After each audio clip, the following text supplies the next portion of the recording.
Uma das principais questões acerca do livro de Gênesis são os dias da criação.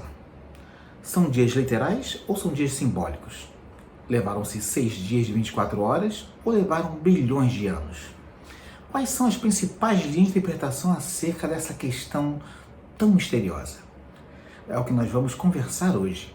Bom dia, boa tarde, boa noite, boa madrugada. Meu nome é Robson Rocha e você está no Conversas no Caminho.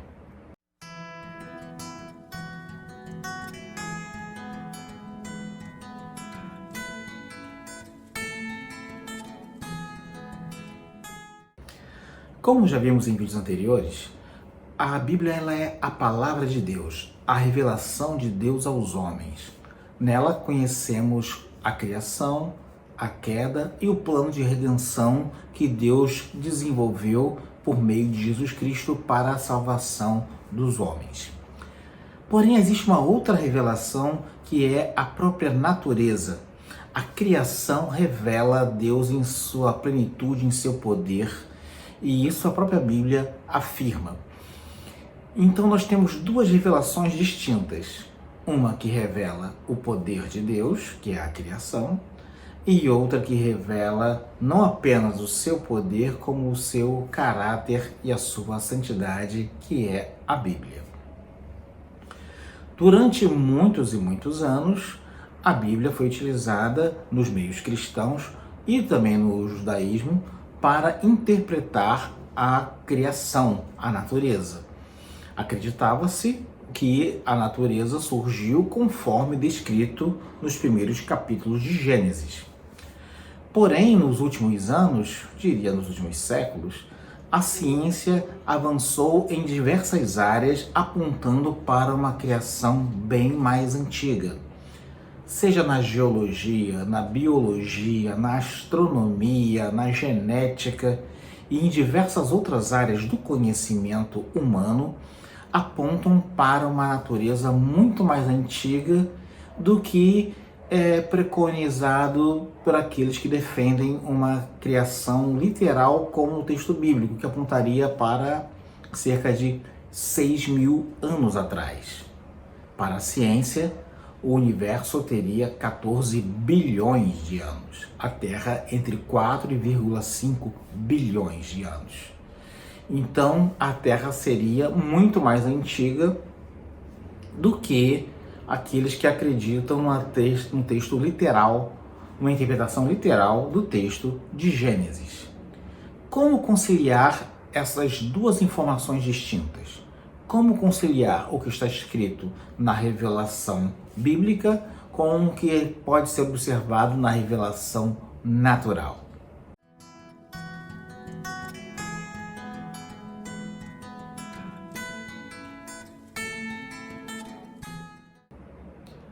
Antes de falarmos acerca do tempo da duração da criação do universo, é preciso falar do próprio tempo em si. O primeiro versículo da Bíblia, o primeiro versículo de Gênesis já escreve lá: no princípio criou Deus os céus e a terra. No princípio. Nesse versículo, a primeira coisa que vemos sendo criada por Deus antes do céu e da terra é o próprio tempo. Deus criou o tempo, o princípio na qual todas as coisas vieram a surgir, toda a matéria, toda a existência, todo o universo na qual nós habitamos. O tempo, antes disso, não existia. Então o que havia? Havia a eternidade. A Bíblia fala que Deus habita na eternidade, onde não há sombra, nem variação, nem mudança, um eterno existir.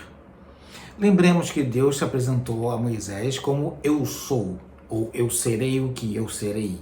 Deus não muda, ele é sempre o mesmo e ele habita nesta eternidade.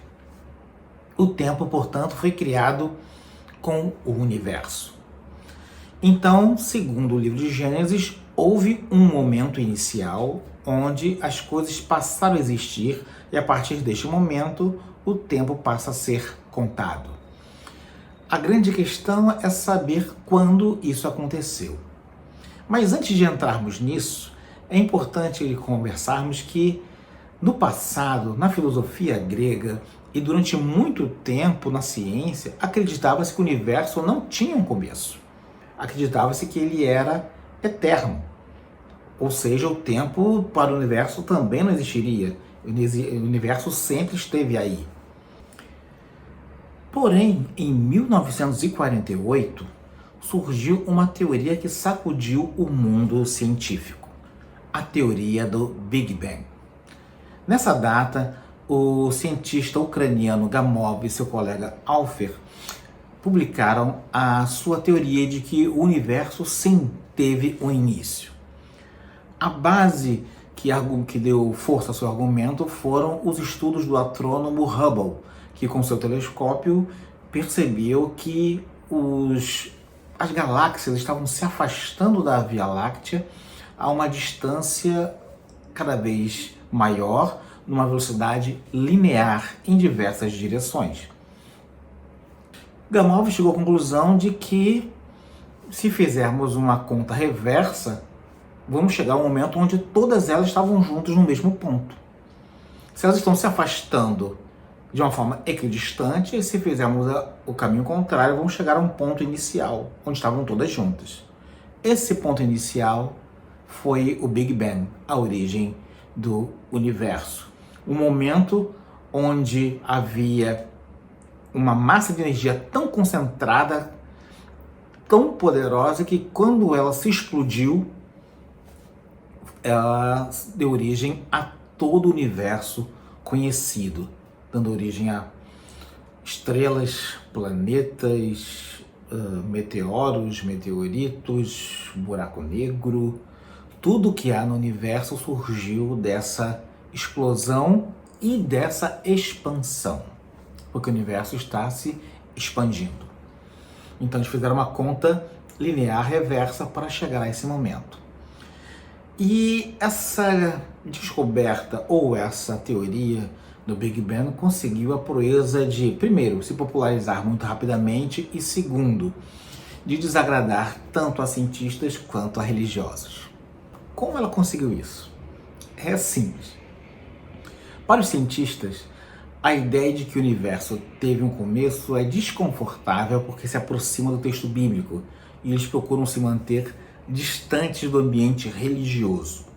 O cientista trabalha daquilo que é factual, daquilo que é físico, daquilo que é verificável. E o mundo religioso é o mundo da fé, onde você crer sem precisar ver.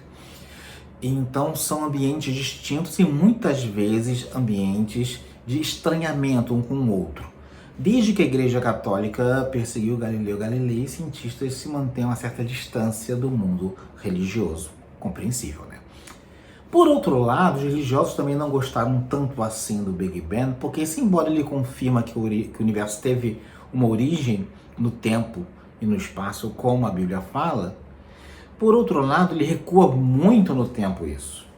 Porque a interpretação fundamentalista da Bíblia, assim como é feita pelo judaísmo, como por cristãos que interpretam de uma forma literal o texto, creem que o universo surgiu aproximadamente 6.000 anos atrás. Como que chegam a essa conclusão? Por meio de cálculos das genealogias que a Bíblia tem.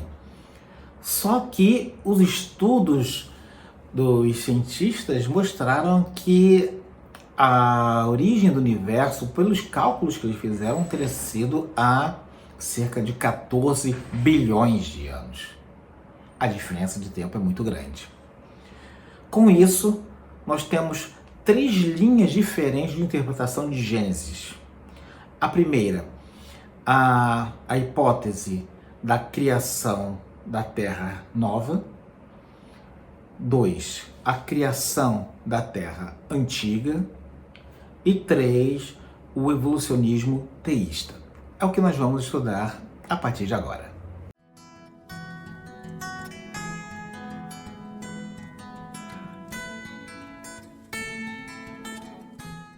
O rabino Yosef Bitton afirma que a Torá sugere que a criação tem 2 momentos distintos. Deus criou o céu e a terra, ou seja, o universo, do nada.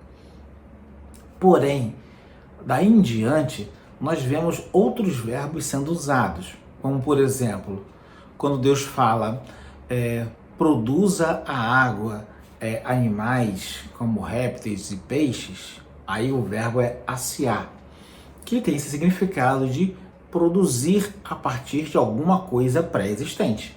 No caso, é a água. Deus utiliza a água para dela produzir outras coisas. Da mesma forma, em relação à terra. Produz a terra relva, plantas, animais. Todos esses seres vivos surgem da terra, assim como os outros seres vivos surgiram da água. Os seres vivos são a produção que Deus desenvolve a partir de um material pré-existente. O homem é a mesma coisa. Deus fez o homem do pó da terra. Deus usou um elemento para fazer o homem. Assim como em outras passagens bíblicas nós vemos Deus se comparando a um artesão que pega uma massa de barro e dela faz um jarro. Então Deus, na criação da natureza, ele utiliza elementos que ele mesmo já havia criado antes, ex nihilo, para a partir desses elementos fazer novas coisas, na verdade novos seres vivos. Então nós vemos a criação descrita dessa forma. Deus primeiro cria algo do nada, que é a habitação dos seres, que seria o universo, os céus e a terra, e depois ele cria os seres a partir desses elementos criados. Por exemplo, nós, seres humanos, nós somos feitos de átomos e moléculas como qualquer outra coisa que existe no universo e na Terra. Todos os elementos químicos, diversos elementos químicos estão presentes no nosso corpo, especialmente carbono, mas também água, H2O e diversos outros elementos que constituem nosso corpo. Por exemplo, nosso sangue tem ferro. Então nós somos feitos do pó da terra. Nós somos filhos da terra, por assim dizer. O que nos torna diferentes, então? Deus soprou em nós o seu espírito. E isso nos tornou seres não apenas terrenos, mas também seres espirituais. Então nós temos uma conexão com o mundo físico, mas também temos uma conexão com o mundo espiritual, porque temos dentro de nós o Espírito de Deus, que nos deu a vida. Gênesis narra isso. E na interpretação judaica clássica, isso aconteceu nesse período de 6 dias, que pode ser colocado como um período de criação, dividido em tempos específicos, completando esses 6 dias, onde os elementos foram surgindo. Basicamente, o que vemos em Gênesis é, no primeiro versículo, a descrição da criação do universo, e no versículo 2 em diante, o detalhamento da criação da terra, onde nós, seres humanos, habitamos. E aí fala da parte seca, fala dos mares, fala dos peixes, fala dos répteis, fala da grama, das árvores, dos animais e, por fim, nós. Então, Gênesis, esse primeiro capítulo, está dividido nessas duas partes bem distintas. Um primeiro versículo sucinto, dizendo que Deus criou tudo, e o versículo 2 em diante, detalhando a criação da terra. Nossa habitação e nossa responsabilidade como mantenedores dela. E segundo a tradição judaica, esta terra teria quase 6.000 anos de idade. Como que se chegou a esse número? Como eu disse no tópico anterior, pegando-se as genealogias de forma retroativa. Fulano gerou a Cicrano, morreu, gerou outro Cicrano, ou outro Beltrano, até chegar-se a Adão, e aí chega-se a este número. Para crer neste número, tem que primeiro acreditar que não houve falhas ou buracos nesta genealogia. Mas não se pode afirmar isso com certeza. Por quê? Porque muitas genealogias na Bíblia têm buracos. Pula-se de uma pessoa para o seu neto ou bisneto, não necessariamente vai de pai para filho. Por exemplo, na genealogia de Jesus tem buracos ali para poder falar em 14 gerações. Quando se fala no livro de Daniel, quando o rei Belsazar, Daniel vai falar com ele fala de Nabucodonosor, seu pai. Na verdade era seu avô, porque o pai dele era Nabonido. Então existem essas questões. Mas partindo do pressuposto que as idades lá constantes em Gênesis são precisas e que não houve buracos na genealogia, então se chegaria a esta conta de quase 6.000 anos para a criação do homem e, por consequência, para a criação do universo, já que teria sido tudo em 6 dias, já que no sétimo Deus teria descansado. Esta é a interpretação da Terra jovem. A Terra e o universo teriam 6.000 anos de existência. E como se explica então que se chega à conta de que a geologia mostra que as rochas teriam milhões de anos ou bilhões de anos?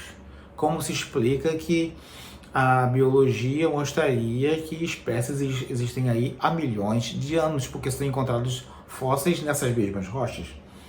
Como se explica então toda essa cadeia genética que remonta a tempos muito mais antigos? A explicação que o judaísmo dá e as correntes conservadoras do cristianismo é que Deus teria criado a Terra jovem com aparência antiga. Qual a lógica disso? A lógica que justifica esse conceito é que, por exemplo, Adão teria sido criado adulto. Não se imagina, quando se pensa na criação de Adão, que Deus criou o Adão como um bebê, mas que criou ele já na forma adulta. Se assim foi, Adão, no seu primeiro minuto de vida, teria a aparência de um homem de, 20 anos. Então, era um jovem, aliás, um recém-nascido, com uma aparência de 20 anos. Eles aplicam esse mesmo conceito para todo o universo. Então, a ciência estaria se equivocando nos seus dados, porque a Terra ter sido criada muito recentemente, mas com uma aparência e uma distância que dá a entender que foi há muito mais tempo. Qual o principal problema dela? Justamente as evidências físicas que há de que o mundo é mais antigo do que 6.000 anos. E essas evidências vão além das questões naturais, como a pedra, como a rocha, como a astrofísica. A própria arqueologia mostra civilizações mais antigas do que 6.000 anos. Recentemente foi encontrado vestígios de uma civilização na Turquia, Göbekli Tepe, se não me falha a memória, é esse o nome, que seria de 9.000 anos, se a datação dos cientistas estiver correta. E isso é uma civilização razoavelmente sofisticada. Se pensarmos em povos e tribos menos sofisticados, que você leva um certo tempo até chegar a um nível que possa esculpir em pedra e rocha e criar estruturas megalíticas complexas, seria mais tempo ainda. Aí vai para 10, 12, 15.000 anos atrás. Então nós temos esta questão: como conciliar o tempo de uma Terra jovem com os sinais de que ela não é tão jovem, nem mesmo nós, seres humanos, estamos aqui há apenas 6.000 anos.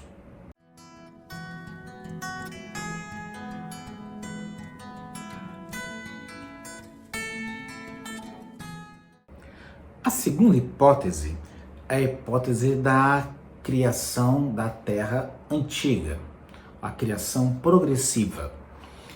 Alguns dos seus defensores são teólogos como Charles Hodge e Wayne Grudem, entre vários outros. O que eles propõem? Deus criou o universo, Deus criou o homem, conforme está escrito lá em Gênesis, mas que os dias não são literais. Não estamos falando de 6 dias de 24 horas, mas de 6 períodos de tempo, onde toda a criação veio a existir no tempo de Deus. E isso pode levar todas as eras e séculos e bilhões de anos que a ciência supõe que o universo e a própria Terra têm. Essa teoria se divide em algumas outras subteorias, como por exemplo, Cada dia equivale a eras incontáveis de tempo. O primeiro dia da criação levou bilhões de anos, o segundo dia da criação levou outros bilhões, o terceiro outros bilhões e por aí vai. A segunda hipótese dentro dessa teoria é de que o dia da criação levou um dia mesmo, Deus criou num dia específico, mas até o dia seguinte levou-se bilhões de anos até que houvesse o segundo dia, até que tudo tivesse razoavelmente ajustado nessa criação, até passar ao estágio seguinte de desenvolvimento. A terceira hipótese seria de que os dias, na verdade, são simbólicos, não são dias de fato, são apenas uma forma literária de marcar cada período de criação e que levou bilhões de anos. E Deus teria criado tudo pelo poder da sua palavra. Não estamos falando aí de evolução, estamos falando de criação. Deus criou conforme Gênesis preconiza, mas levou o tempo que a ciência crê que levou o tempo para as coisas serem feitas. Essa teoria ela é mais bem ajustada do que a primeira no sentido de se harmonizar com o conhecimento científico secular, com a revelação natural, porém ela falha em algumas questões, ou pelo menos deixa algumas questões em aberto, que são as diversas espécies de animais e vegetação que a ciência descobre e que não estão cobertos por ela, como por exemplo, fósseis de transição. O que são fósseis de transição? Seriam fósseis de animais que são intermediários entre uma espécie e outra. Fóssil de transição entre um réptil para um mamífero. Fóssil de transição de um dinossauro para uma ave, como por exemplo o Archaeopteryx, que tem características de dinossauro, mas também tem características de pássaro. Então, essa teoria ela é mais bem acabada do que a primeira, no sentido de harmonizar as duas revelações, a bíblica e a natural, mas também deixa algumas questões em aberto acerca do conhecimento científico que temos hoje.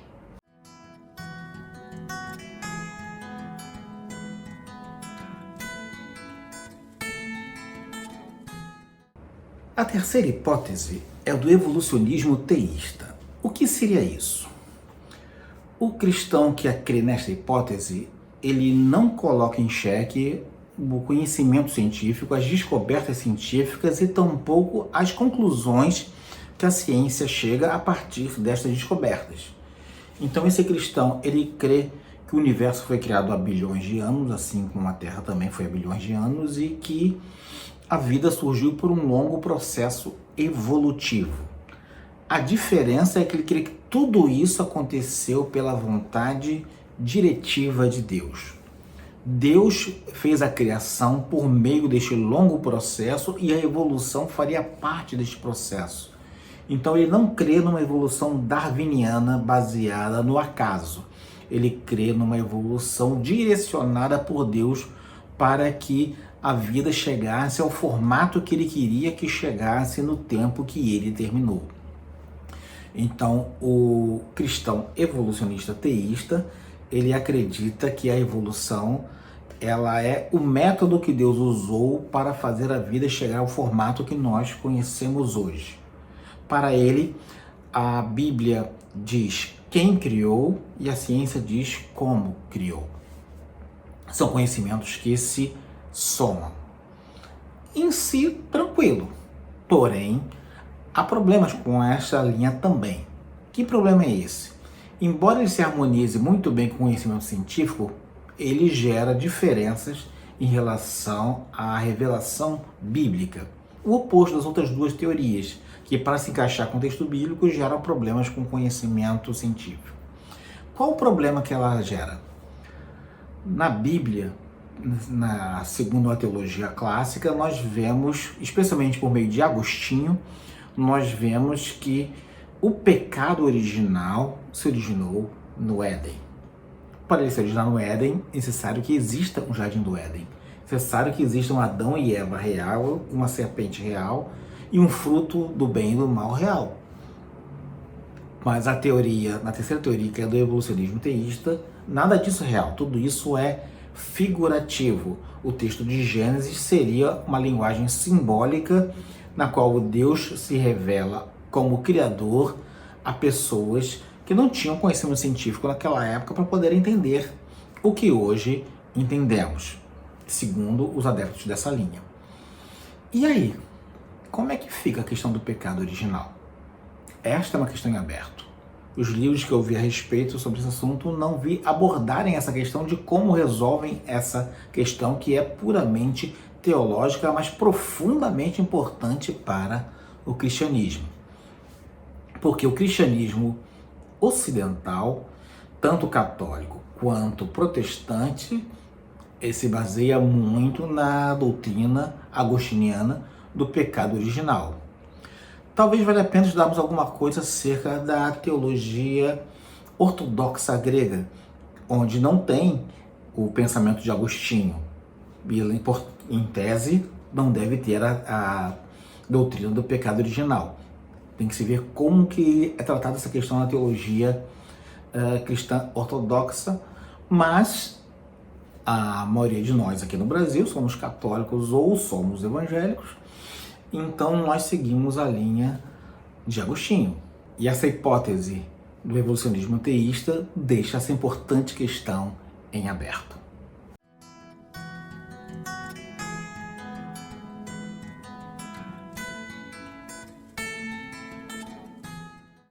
Como vimos, Gênesis continua cheio de mistérios e essa é apenas a primeira parte dos mistérios a serem analisados. Vimos 3 opções distintas para os relatos da criação, para o tempo que se levou para a criação, e não se chega a conclusão alguma, porque cada um deles tem seus pontos fortes e seus pontos fracos. E isso é uma questão de fé. Cada um de nós tem que ler o texto bíblico, se debruçar sobre o texto bíblico com humildade e buscar receber de Deus a revelação possível acerca do que Ele quis dizer com a sua palavra. E quando falamos de Bíblia, nós estamos falando de fé. Não há como ter certeza absoluta de que se chegou à interpretação exata e correta do texto bíblico. Há pessoas, cristãos piedosos, que vão acreditar na terra jovem, há cristãos piedosos que vão acreditar na terra antiga, há cristãos piedosos que vão acreditar no evolucionismo teísta, ou seja, que Deus coordenou e desenvolveu o processo evolutivo, não foi uma seleção natural.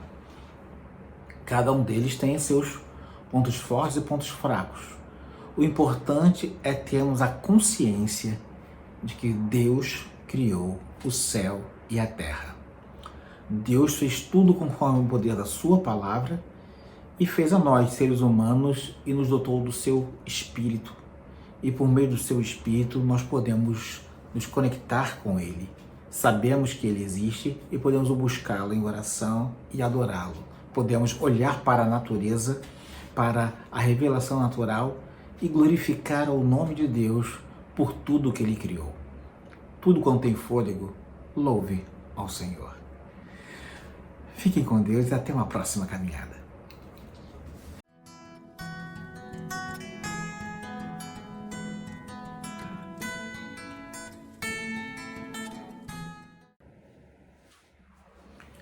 E chegamos ao momento das dicas literárias. Para fazer esse vídeo, eu consultei alguns livros, mas especialmente 2 que eu queria compartilhar com vocês. O primeiro dele foi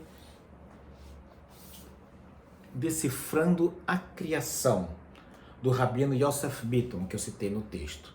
Esse texto faz uma interpretação judaica acerca dos primeiros versículos de Gênesis, como eu comentei com vocês. O outro livro, esse daqui da Editora Vida, Criação e Evolução. Nesse livro, muito interessante, ele fala sobre 3 pontos de vista, onde 3 cristãos diferentes vão defender a hipótese da Terra Jovem, a hipótese da Terra Antiga, a hipótese do evolucionismo teísta, e outros cristãos vão refutar a hipótese de cada um deles. É um livro que não fecha a questão, assim como esse vídeo, mas que levanta muitas informações úteis para que cada leitor chegue à sua própria conclusão. Com essas dicas, agora sim, eu me despeço, pedindo que vocês possam curtir se acharam legal, compartilhar se acharam muito legal, e nos vemos numa próxima caminhada. Tchau, tchau.